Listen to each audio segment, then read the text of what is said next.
Hey guys, Trigger John coming at you with a Raid Shadow Legends video. I am joined today by my good friend Odd One Gaming. Odd One, thank you so much for coming on the channel today. I appreciate you. Glad to be here, bro. Glad to be here.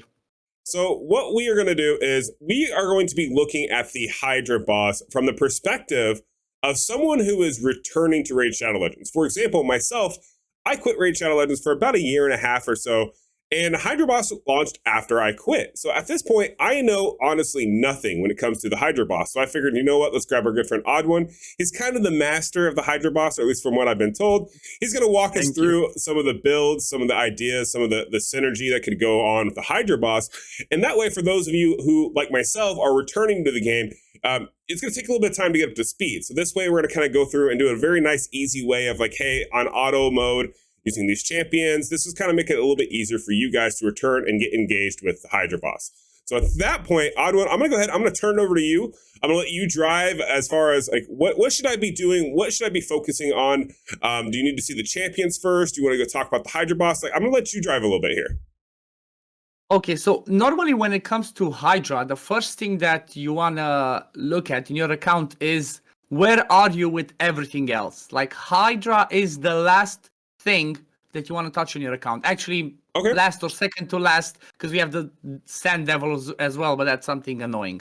But the whole idea is this is supposed to be like, you know, the end game content for when it comes to PvE. You know, we're not talking about Plat Arena, Gold Force. So if you're not, in my opinion, this is the way that I suggest to people. If you're not already one king or at least two king Ultra Nightmare and don't have Lydia and didn't finish Doom Tower hard rotations and farming stages 25, don't try to push Hydra too much higher. Normally it's just like use what you got, go for, you know, go with what you got, throw some champs together, do a little bit of a synergy, and that's it. But from what I recall, your account is pretty well set in the end game perspective, so you're at the point where you can start specializing people for sake of this content. Yeah, so when I quit, I was able to actually when I quit the Void Tower had come out for a while, and I could do hard on the first 4 iterations of it, and that's when I quit. And I had not a whole lot of hard, like I didn't have a hard time with the tower. It was pretty easy with my account. But that's right when I quit. So then all this new, like even like the 2 new PvE dungeons, I don't have any experience with. Hydra, I don't. So a lot of my champions are going to be a lot of the older champions, which I think is going to be good for a lot of viewers who have the older type accounts that are coming back into this and don't know the new champions, right? Yeah, that's true. So yeah, you definitely missed out on some crazy Hydra champions they released as fusions. Yeah. Well, that's what I heard. I heard it's going to be a little bit harder for me because I missed out on some of those give-me's, so to speak. We'll talk about the champions. Yeah, the whole idea is like this. The reason why I'm saying specifically like this of like leave Hydra towards the end, it all comes down to the rewards that you get. We all know that the best rewards in the game, you get them from the Demon or Clan boss. You know, you can get shards, you can get books, gems, potions, all the good stuff. Then the second place that you get the best rewards in the game is the Doom Tower. Hard and normal, because again, you get shards, books, all the good stuff. The third place after that is actually Faction Wars that has limited rewards in the glyphs. And glyphs are, you know, glyphs can mean the difference between you being end game or you being late game, because, you know, they're really hard to get and you never want to miss out, you know. And then it only comes to like it's dungeons, that's gear, and then it's Hydra. Because what Hydra gives you at the end of the day, it's a challenge. And then it's just the end game gear and stone skin, protection, you know, the Mithrala fragments, and some of the soulstone, which is kind of the new thing that they introduced. Look at them selling stuff. Don't buy it. It's a trap. Close it. But yeah, it's pretty. You know what? It's pretty fun once you get into it, but it's extremely annoying because it's kind of RNG on top of RNG on top of RNG. That's what Hydra is when you first start it. After you start learning the mechanics and start building your teams, it becomes so much easier. Kind of like, I'm not sure how much did you push in Arena. It's kind of like Plat Arena. The first 3 months of pushing Plat, it's like you have no idea. After that, everything becomes, you know, easy. With experience, it becomes easier. That's kind of like what Hydra is. Awesome. No, that's good. That makes me feel better because I've already beat my head against the wall a few times now with normal and hard so far, not being all that successful. So so hopefully after we figure it out here, we'll be moving right along. It's a bit of a headache, and normally the way you try to tackle this content is It all depends like what difficulty you want to try. If you're trying to only do normal and hard, then you're always dependent on the rotation. I mean, not always, Okay. but like 90% of the time you depend on the rotations, because on normal and hard Hydra, you have 4 starting heads and you have a really high chance of having the same heads come back into the rotation. So that means you can just prepare for those 4 ones, hope for good RNG that the same heads come in, do your minimum damage, and then just walk away. If we're talking about Brutal and Nightmare, I always say to people, when you're tackling Brutal and Nightmare, prepare for all 6 heads. Okay. Because otherwise it's gonna be like almost impossible. Because if you don't prepare for all those and you only prepare for the 4 heads, I think it's like a 10% chance that the same head comes out. You don't want to play that RNG. No, you want to play the RNG of 80-90%. Yeah, exactly. Or you want to create your own RNG. That's how I call it. Like after you learn what you have to do, you create your own RNG. There's still gonna be RNG, kind of like with usual content, when you have that 3% chance to be resisted. It's going to be kind of the same thing here. It's just, it might be a little bit higher because of the weird mechanics. Gotcha. And since I'm talking about the mechanics, let's transition into it. And the whole idea is understanding like what the heads do. Like that's one of the things that you would normally like. I don't even know. I think it's the eye. If you click the eye at the top there, where it says Hydra, Yep. I think there should show like all the heads, what they do, stuff like that. So that would be something that, if people really, really want to try and understand it, you can either go in there and just, if the heads are there, if not, just go to any website that has them. But it's trying to understand the heads. That's the thing. Like, what do they do? What does everything, because it's totally different than like anything else you've played in a game. So if people never play this, they're gonna get in there and not gonna understand anything. Like, what the hell's happening? It's like Gotcha. the speeds are high, accuracy is high, resistance. Like you need everything to just be top tier, high level. Gotcha. Okay, so yeah, this is a lot different. So basically, we've transitioned from like clan boss is usually the number one thing you go for as like a free to play or on an account. Exactly. Hydra boss is like literally the last thing to focus on an account. Okay, gotcha. So basically, they put both the beginning and the ending content in the same tab. Yeah, Okay. And they unlock this at level 45. This should not be unlocked up until you hit at least 60, if not 70 or 80. Like it's annoying. They introduced this, they even give you an advanced quest, like use a Hydra key. Like, bruh, I don't even have a full 6 people of 60s and you want me to do it, Right. I mean, luckily you can just go in there, lose the key, and it is what it is. One really important thing to mention is the way this one's designed, and again, the reason why this is such endgame content is you have to have 18 6-star champions, or 18 champions for this, because if you use 6 champions in the first key, after you finish that key and you keep the result, you cannot use those again on the next key. Gotally. That's right. That's so totally different from any other. Okay. Exactly. So for example, like you see at the top, that West, however his name is, used Python, Lydia, Tunisia, Nishak, Uko, and Bible, the last 2 amazing fusions for Hydra. He cannot use those again, unless obviously you have dupes. If you have dupes, then you can use them again. So that's something that you want to keep in mind. So if you think about it again logically, if you try to do this in the beginning, you only have 6 champs. Like, why would you focus Hydra when you have 6 champs? Okay. And those 6 champions are not going to be perfect for Hydra. Because a campaign farmer will have nothing to do in Hydra, Yep, no, that makes sense. That definitely makes sense. So really, it's in-game. You want to have more than 18 champions that are well-rounded, basically. Because after the first 6, they're just going to fall off. So basically, when you come up with a comp, you have to think of other alternatives that'll synergize with the same type of composition that you're going for. Okay. Simple enough. So I'll give you, let me give you a simple example of what you're trying to look for the best build for a Krisk, for example. Let's say you had a Krisk. Do you have a Krisk? No, I don't. That's the one void I want that I don't have.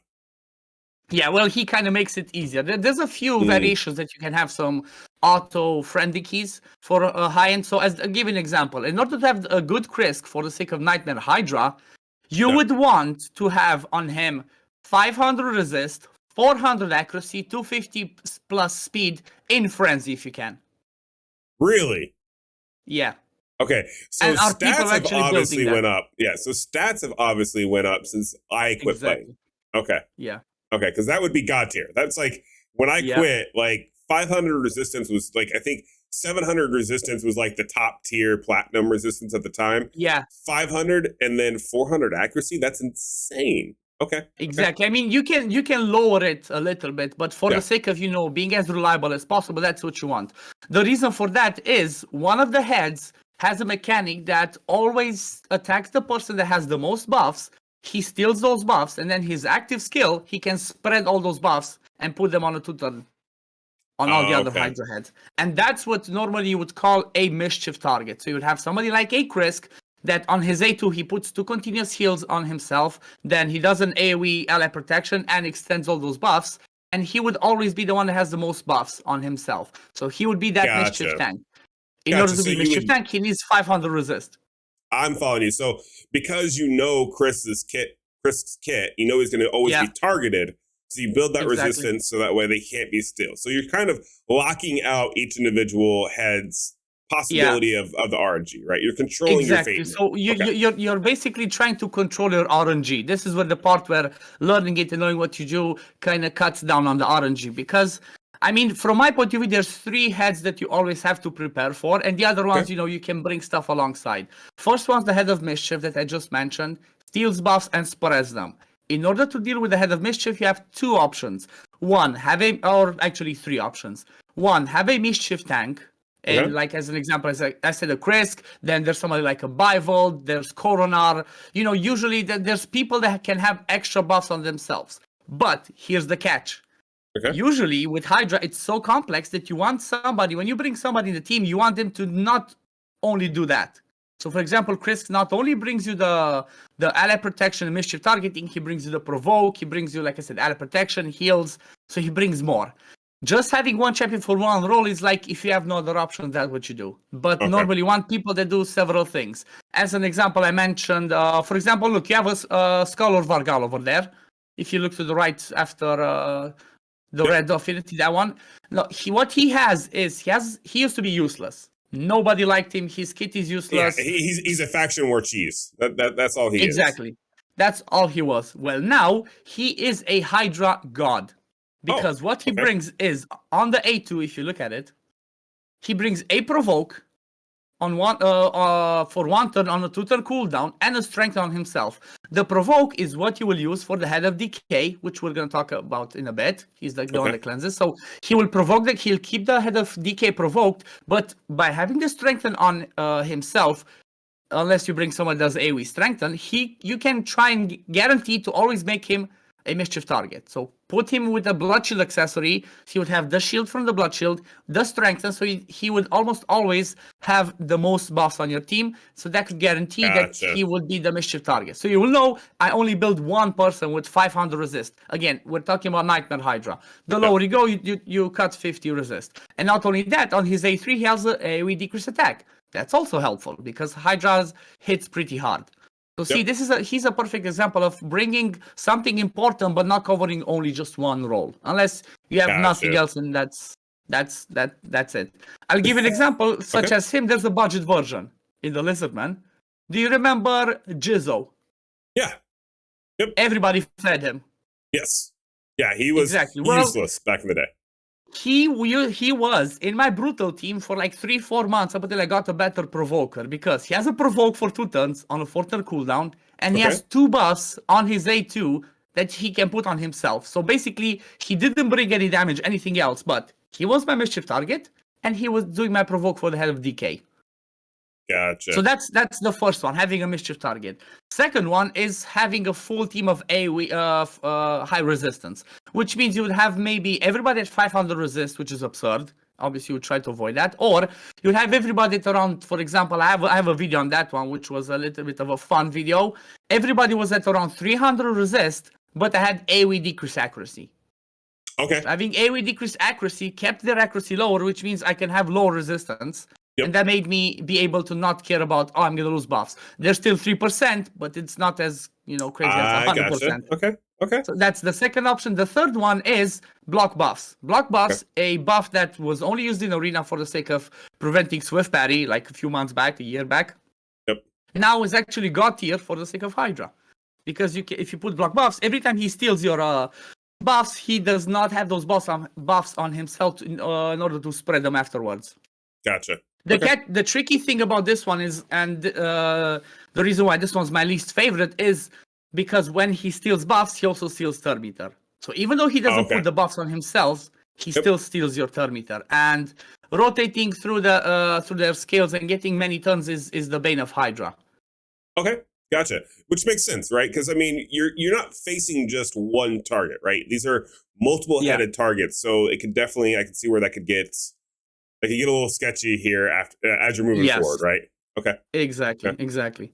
So that's like the head of mischief that we talked about. Now the second one that's really, really annoying is, and quite possibly most people say that maybe this one's the most annoying one, is the head of DK. The head of DK is the one that basically does AoE cleanse. Oh, there it is. See? There it is. Good old head of DK. That's what we want. So on the A1, he does heal reduction, nothing too crazy. I'm not going to explain every single thing because there's lots of stuff with like less damage, AoE damages, you can do less. There's too much. I'm just going to talk a little bit about their mechanics. But what the head of decay does that's really annoying is that one, the speed of decay and the rotten ward. So basically, does AoE cleanse and fills the turn meter the other head. So if you have a team that you put HP burst, decrease defense, decrease attack, all that, and then he just comes and cleanses, you're like, shit. You don't want that. And this was not something that was introduced from the beginning. Like he just had that. So you just had to speed tune around it and make it work. And it was a nightmare. They changed it and now they allow you to provoke him. He's the only head you can provoke in the head of Hydra. Okay. He's still going to target the person with the lowest HP with his A1, but he's not going to do the cleanses. And then on the A3 does the same thing. Single target cleanse and puts a life barrier, which is a massive shield. That's, again, it's bane of our existence. But if you have somebody that keeps him provoked, it's like he doesn't even exist. He just does A1s and then you can deal with him. So this head you just want to keep provoked at all times. Okay. Yes, at all times. Then the next one that's really annoying is, let me see. See in the starting rotation, if you keep scrolling, should be head of Torment. So we talked about Mischief. We're going to talk a little bit about the other ones. Head of Torment. Okay, this is another one. And this one's so hard and so annoying to deal with because there's not too many champions in the game that can deal with him. Okay. The thing what he does is, every time you attack him, if you're not under Perfect Veil, he places a True Fear on your champion. And that's the worst one, because True Fear, if you cast a skill and you get a 50-50 chance to not cast it, it still goes on cooldown. Yep. And that hurts. So, and the only ones that you have to deal with him are Duchess, Truath, Rector Drath, Tattoo Rhyme. So there's just a few, there's like a handful of champions that do Perfect Veil, or there's the ultimate cheese, Inquisitor Shamel. Like Inquisitor Shamel is God tier against him because it's kind of I believe it's bugged. Like it's not working as intended as described. Basically what he does is every time there's a True Fear that pops on the champion, he cleanses it and he boosts the turn meter by 15%. But he always boosts the turn meter of whoever's in the lead position. Oh, okay. So when there's the head of Torment in the rotation, you usually want somebody in the lead that's gonna do some crazy stuff for you, either crazy damage or amazing support, such as, I don't know, lots of people put a Geomancer in the lead. He keeps putting HP burn everywhere, and you just destroy Hydra. But yeah, if you don't have that one, he's kind of annoying. Like if you don't have True Shamel or Perfect Veil, you kind of try to avoid hitting him, or maybe just hit him with the big smacks, Yeah. Okay. So these are the main three ones that are really annoying from my point of view, the most annoying ones. After that, if you scroll a bit up, we have the head of Blight. Not this one, the next one. Oh, no, this one. So the head of Blight has something that's, he's all about poisons. Like he throws poisons here, there, everywhere, leech, whatever. But the most annoying thing for him is the third skill, Blinding Smog. He places Poison Cloud on all Hydra heads for 2 turns. This buff cannot be removed. Yeah, it was that one. Just the little tiny one. It's tiny, but it's so annoying. Gotcha. That one. So this buff cannot be removed or transferred. Basically, what this buff does is every hit is going to be a weak hit if the Poison Cloud is in there. So it doesn't matter what affinity you are, it's always a weak hit. Always a weak hit. The only way to there's 2 ways to deal with this. That's where the block buffs comes in. You place block buffs, he does that, Poison Cloud doesn't go in. If it does go, then the other option is to use HP burn. But you have to use somebody that places the HP burn, such as Geomancer, Mordecai. Then there's like some other new situation, but there's not too many. So that's why 99% of the time, you're going to go with block buffs when he's in there, you know? Gotcha. Okay. And that makes sense because, yeah, obviously you don't want that to happen because then you get no more crits. You basically eliminates all your damage, right? Exactly. And also all your debuffs, because 99% of the debuffs, when you hit, if you weak hit, it doesn't place. Exactly. Yep. That's a good point. I didn't think of that one too. So yeah, that's a very good point. Okay. So it sounds like there's a lot of like I see why this is now the end game content. There's a lot of variability in it. Even though we're getting 6 different, 6 champions to go up against them, there's a lot of variability. Like even listening to you talk about it, with 6 mechanics. Yeah, and on top of that, you're like, we know after you build your first team, and there's very few people to accomplish it the first time. Then you have to have a second team and then a third team. So, okay, all right. I mean, so this definitely sounds challenging. It's definitely not the easiest content. Maybe not even the easiest content as a returning player to be like, oh yeah, I'm going to go tackle the Hydra boss, because it doesn't sound like it's going to be something that's quite like that. No, it might make you want to quit. Honestly, it's like I've got some white hairs because of it. You know. Okay. That's where the salt and pepper's coming from. Okay, all right. Exactly. It's all Hydra. It's all Hydra. Okay. So the thing is, like, if you're somebody that enjoys this type of things, to find new ways and keys of dealing with it, then it's fun. If not, then you're just going to be looking for YouTube videos and trying to tackle with it, and it is what it is. The problem with this one, and the reason why most people hate it and maybe avoid it, is it's not as easy to make full auto teams for it. Gotcha. Like, you have to have the best of the best with the right composition, with the right stats, with the right speeds to make it full auto. Like, I have full auto teams on my account, but it's like, if I'm gonna tell you the stats and the champs, you're gonna be like, okay, it can be challenging. It can be challenging, but It's fun. Like I said, it's fun, and you basically take it one step at a time. You take it one step at a time, and you always try to build it. Based around, like I said, from my point of view, the way that I would do, if I do a takeover, because I do takeover for Hydras for people. Yep. If I do takeover, usually hold on. So for those watching, if you need help on the Hydra, you gotta go check out Odd One. He'll help you out. Yep. Okay. I have good videos on those, and I have good feedback. Go check it out.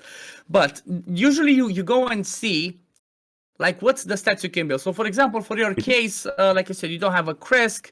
Do you have a Coronar? I don't think I have Coronar. He's a Void Spirit. No, I don't. Void Affinity, no. I don't have him, no. Okay, so then from, like, my first look, last one, Solus. Do you have a Solus? Nope. No, okay. So far from what I've seen, like, first look, your best champion that you have for the sake of the highest difficulty, but is not going to be able to auto, is Skull or Vargal. Okay. So the way you'd start building your team is you would go, like, I don't know, hellhades.com or Milov or whatever website to find the stats that you need to get. You would go into the optimizer or try to do it manually, try to get, like, okay, let's see. Can I get on my Skull or Vargal 500 resist and 480 accuracy? Or you would go, let's say, 450 resist and 350 accuracy, and then try to glyph it to the max. This is where glyphs come in. We were talking earlier. You want to glyph them to the max. So try to give him those stats, and you need to try and get him like 230, 240, 250 speed. If you see that you cannot hit those stats, lower them by 50. Not the speed, the accuracy and resist, lower it by 50. If you can hit those stats, that means, like, okay, so the best difficulty I can start trying to do is brutal right now. If you cannot do that, then go lower. Gotcha. That makes sense. So there's a good way to do it. Checks and balances is what you're saying. Exactly. It's like, if you can't get, like, so in this case, right, for my account, so for those watching who are trying to relate to this, I only have Skullord Vorgal. So at this point, I have to kind of base a team synergy around him, because who's going to be able to manage one of the heads. So if I can't hit the stats for the different tiers, then I'm going to have to either drop tiers or reconsider other champions that would have to be brought in to make up for that, right? Exactly. So for the sake of him, it's like, the reason I'm saying him, like I said, he covers many roles. He brings you the decreased attack for the Head of Wrath that does tons of damage, and every other head do lots of damage, but Head of Wrath does more. He brings you your provoke, and he brings you the strengthen and possibility to be mischief target, and that's what you're looking for. And then after that, you start building champions around him. So the core mechanics and actually the core buffs and debuffs that you want for this what's it called? This content are as follows. And this is the first one might surprise you. The most important buff and debuff, from my point of view, for the sake of Hydra, is increase and decrease speed. Okay. Because there's a mechanic in this boss that it's called the Devour. So basically, you have a timer on your champion that has the highest crit damage the first time you go in, and that one keeps going down every time a Hydra head gets a turn. So it goes 18, 17, and keeps going down. After that one's killed or is eaten, it jumps randomly to somebody else. So basically, that one keeps going lower and lower and lower. So the more turns they have, the faster they start devouring you. So the faster you get devoured, the faster the run ends. So you're trying to prolong the fight, even though it's annoying because you have to play more. You try to prolong the fight for as much as possible. Have them do as little turns as they can. Have yourself do as many turns as you can. Gotcha. So someone like Lysandra, very, very, very helpful for that, or Lysandra, not really, because she only brings increased speed and turn meter for yourself. You cannot push back the turn meter. Okay. But I'll give an example. You have somebody under Duchess in there that you might be like, really? Shamrock. Shamrock. Yep. He has that. He has increased speed and decreased speed and buff removal and increased defense, and he has lots of weird mechanics in there that are extremely helpful.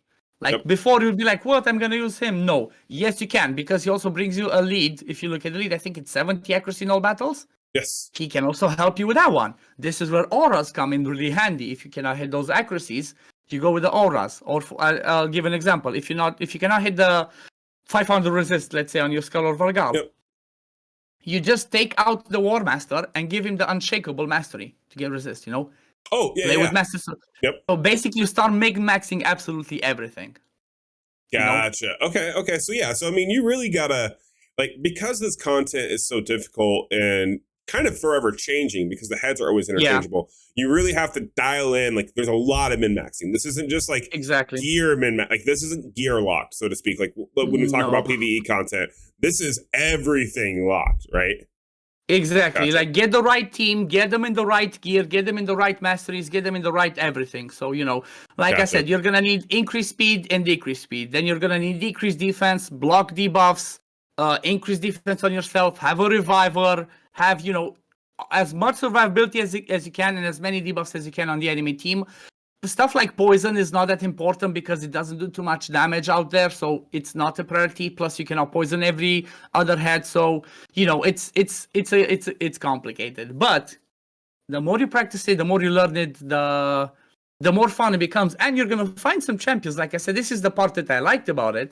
You're gonna find some champions that before you were like, really, what the hell am I gonna use them for? They're useless. That become good, such as like I said, Skull or Vargal. Shamrock, you have an epic there, Oboro. Oboro is an amazing mischief target, and she can do damage. The epic under Septimus. Yep.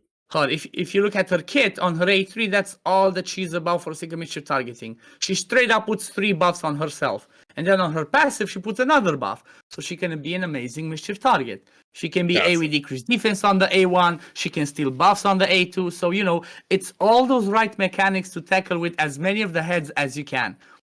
Okay. It basically changes everything that you know about Raid, honestly, Hydra. It changes everything that you know. No speed tuning, no resetting, let me use my seer nuke again. It's totally different.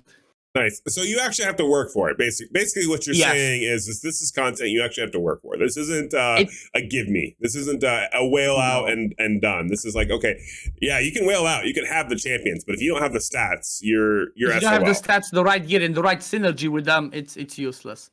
Okay. That's the thing. So let's have a look. For example, click on your team setup and let's try and prepare for you a team for let's say, for the example. Oh, you have a war chief, another one that used to be useless. That if you have nobody else for provoke, he can be good. Gotcha. So the team that you have there at the top can be good as long as the block buffs for the head of, from Ugo is enough for the sake of the head of decay. So you have obviously the Duchess that brings you the perfect veil, the increased attack, block debuffs, AoE revive. You have the Royal Guard that does the AoE, the enemy max HP. One thing to keep in mind: enemy max HP champions are more efficient on brutal and nightmare. On lower stage and normal and hard, you want to go with the HP burns because they don't do as much damage. HP burn is so much better on lower ones. Okay, that makes sense. So that one, the first team, you start good, right? Duchess, like I said, Royal Guard for damage. Ugo for, again, she doesn't only cover the block buffs. She brings block buffs, decreased defense, heal, and 1 debuff cleanse. plus Leech on the A1. Okay. Warchief is straight up the provoke. Godseeker and is again revive, heal, decrease the duration of buffs if you build her with accuracy, so she can be pretty clutch in there. And then you have Geomancer, which is like a god of everything. Geomancer is like, if you don't have a Geo on your account, pull it till you get the Geo. He's awesome for Hydra, for Iron Twins, for everything. Yeah, that's what I heard. I heard he was the one. Exactly. So let's have a look. For example, let's try and build on the next spot a team of like how I was suggesting. So the first one that I want you to put in there is put Shamrock for now, because he will bring you the accuracy lead. Okay. Okay. So let's go. Okay. So Shamrock. So now we've got he brings accuracy lead, increase speed, decrease speed, increase defense. That's what he brings. Then the next one you put in there, Skull Lord Vargal. Okay, because he's going to be your provoker, your mischief tank. Gotcha. Yep. Your decrease attack champion. She was at the top, a little bit higher. There he is. He is right just there. Okay, so now so we have that covered. Next thing that you would need somebody that can bring you some revives. Let's look a little bit higher up.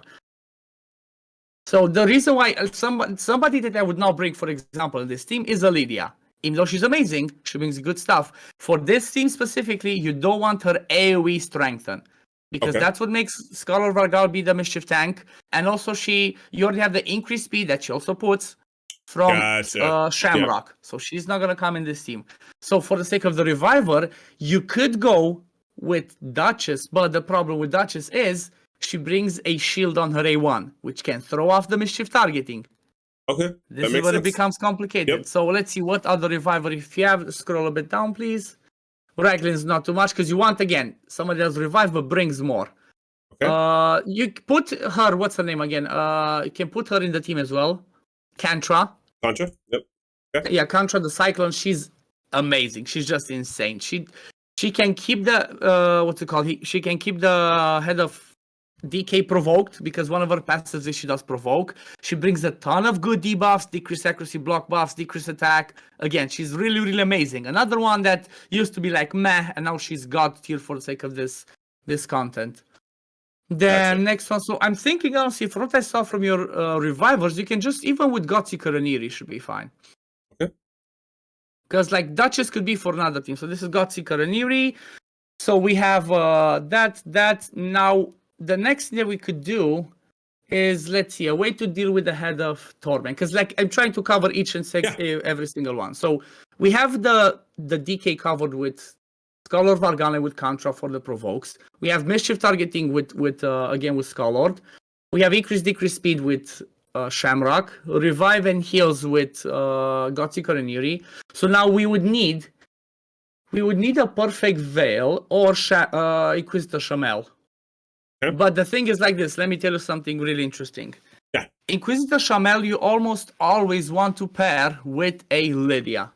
Because Lydia has a passive on the A1 that every time somebody gets stunned, Fear, True Feel, all of those hard CC abilities, she does an A1. Every time she does A1, she gets True Fear. And Shamel boosts another lot of Thermitar. It makes sense? Yep. And this is where you're like, okay, if you bring Lydia, then Scholar Vargal is not going to be the mischief target anymore, because Lydia... So see how complicated it can become when you make a team. It's like, I can never tell, unless you have the champions exactly like, okay, I made a team on this, I cannot tell you like, boom, boom, boom, boom, boom, you know? Yeah, definitely understandable. So, I like it, though. I like it. Yeah, the way that we could do it here is we could try and put, let's say put Lydia in this team as well, but then... on top of Hedgie there, but then you can drop. You could drop Scholar Vargal. Okay. And put in there Oboro, the other mischief target. So this one might be a little bit trickier. But one more thing, put Kantra in the lead instead of Shamrock. Kantra brings 60 accuracy, still good enough. But since you're gonna have her be the one boosted, you want her to be boosted. Because that way she could be your only provoker. She has 80% chance to provoke on her passive. It's not perfect, but she could be enough. Another thing that you can do is you can have your Inquisitor Shamel or somebody else built in a provoke set. It's not called taunting anymore, by the way, in a provoke set. Provoke set can become huge right now. Gotcha. So this is like, for example, one variation. This is one team that could work for the sake of brutal, maybe, Okay. or maybe even nightmare. The thing is like this: you see, there's no geomancer, there's no royal guard. Those are the standard ones. This is a variation that uses the Inquisitor Shamel. Gotcha. So So, for that's example, actually, for this, yeah. Hmm. I was gonna say this actually leads me a couple of questions, because who's doing the damage on this? Is the goal of Hydra to more control the heads than it is to do damage on the head? Is control that is kind of first. The most important, you want to have the control and then damage. The damage in here okay? would be your Oboro. The damage in here would be Kantra. It would be AoEs, War Masters, and keep cycling through your Gotcha. skills. Okay. That's how this one would look. Because you would have, again, you could have Lydia to do a little bit of damage, not too much, but War Masters in there, get the reflex sets. I'll give an example. I have my Inquisitor Shamel in a Relentless that does the same damage as my Geomancer. Oh wow. Okay. So this is where the builds come in. This is where the right builds come in. Gotcha. So this is a variation. The second one, let's say we make one around the Duchess, okay? That might be a little bit easier now that I look about it. So put the Duchess in there. Then the next, she's going to be the one that deals with the Head of Torment straight up. Now, when you have her in there, you need somebody that deals again with the Head of Decay and Mischief that brings a lot of buffs. Somebody who works perfectly with her is again an Oboro. So for example, let's say we put Oboro. So trying to show different variations, okay? Because the Oboro is really good with Perfect Veil champions, because on her passive, every time she gets a Veil or Perfect Veil, she puts a revive on that on herself. So that's an extra buff, Gotcha. Okay, makes sense. So let's say that, so she's Mischief, then Duchess for the heals, put the Geomancer in there. Okay. Then put the Ugo in there. Ugo, where are you at? Magic affinity might be lower. There. A little bit higher. There Next it is. one. There we go. So we have the damage from Geomancer. You have Ugo. You can put even Royal Guard in there. Okay. And the last one, you put what's his name again? Shamrock, as an example. Okay. Yep. So this is a different variation where you have like this. Let me see. Actually, wait, did I forget something? Yeah, I forgot something. I forgot a provoker. See, this is how it is. Like I start saying like this. Oh wait, I forgot that. This. Oh wait, I forgot that. So it's from this one, for example, depending on how people are built, you could even drop the Royal Guard and you could have Geomancer as your only damage dealer. But the problem is like this. You have to have somebody there that brings a little bit of damage. So for example, maybe your provoker could be some like damage. Because if Geomancer is the one that's eaten, you're basically screwed. Gotcha. I'm following you. That makes sense. Yep. That definitely makes sense. Exactly. So see, this is where it becomes really complicated. So you could keep Royal Guard in there and just remove, for example, Shamrock and to bring a provoker, because you really want a provoker in there to keep the Head of Decay. Because otherwise, all the HP burns that you put with Geomancer are not going to do too much.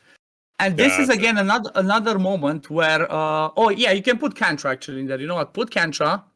She would be the provoker, and you would build her to do damage. Okay, yeah. In case Geo gets killed, she would be the one that would do damage. You might start off with a Head of DK doing a first cleanse, but then you keep rotating through your skills, keep getting your turn meter boosted by Shamrock, keep getting with the right masteries they give you turn meter as well, and you could always keep it provoked. You could have, for example, Shamrock in a provoke set. Okay, awesome. Yeah, So we'll definitely take notes of that. That's awesome. It's weird, and I told you, it becomes complicated, tricky. This is where, for example, you want the best champions, if you can. Gotcha. Like, for example, there's some champions that I'm really sad that you missed, such as Mighty Uko, such as Bivold of the Throne. Like, Bivold is a monster for Hydra. He brings provokes, heal, leech, you name it. It's like champion. You try to use champions that cover, again, several roles. Yeah. So, like I said, this might be overwhelming, but at the end of the day, it's trying to understand, again, the mechanics of what Hydra does and the champions that you have that can cover several of the Hydra mechanics, Gotcha. No, I mean, I think it makes sense. And I like the way you kind of broke it down, where it looks like as we're building a team, we're really trying to focus on like a priority list of heads to control, right? Heads that have problematic that you need to have a counter for. So I do like that it's a little systematic with that.